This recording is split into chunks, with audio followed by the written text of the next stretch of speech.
नमस्कार, विंध्य खबर में आपका स्वागत है। रीवा शहर में छात्रों के लिए बनी एक बड़ी सुविधा भ्रष्टाचार की भेंट चढ़ गई है।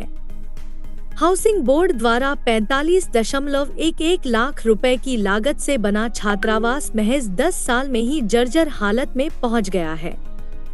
स्वर्गीय आनंद कुमार दुबे पोस्ट मैट्रिक बालक छात्रावास रतहरा अब बच्चों के रहने योग्य नहीं बचा है। 22 अगस्त 2009 को जिस छात्रावास का उद्घाटन धूमधाम से हुआ था, उसकी हालत आज खंडहर जैसी हो चुकी है। 50 सीटर इस छात्रावास को 50 साल तक टिकाऊ बताया गया था, लेकिन भ्रष्टाचार और घटिया निर्माण की वजह से यह सिर्फ 10 साल में ही दम तोड़ गया। यहाँ रह रहे छात्र कहते हैं कि मजबूरी में उन्हें अपनी जान जोखिम में डालकर रहना पड़ रहा है, क्योंकि उनके पास दूसरा विकल्प नहीं है। 16 अक्टूबर 2019 को रिपेयरिंग के लिए लोक निर्माण विभाग को 19.7 लाख रुपए दिए गए थे, लेकिन हालात सुधरने के बजाय और बदतर हो गए। घटिया निर्माण की शिकायतों के बाद भोपाल से पिछड़ा वर्ग विभाग की टीम ने छात्रावास का निरीक्षण किया।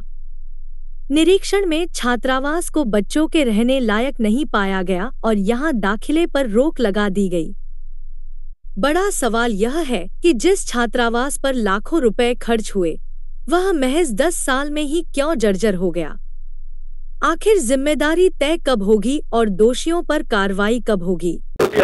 सर, यहाँ ये दिक्कतें होती कि बिल्डिंग इतनी जर्जर है।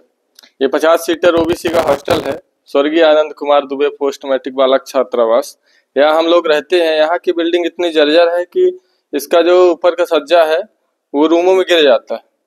हम लोग की आर्थिक स्थिति इतनी गंभीर है, इस कारण हम लोग यहाँ रह के पढ़ाई करते हैं।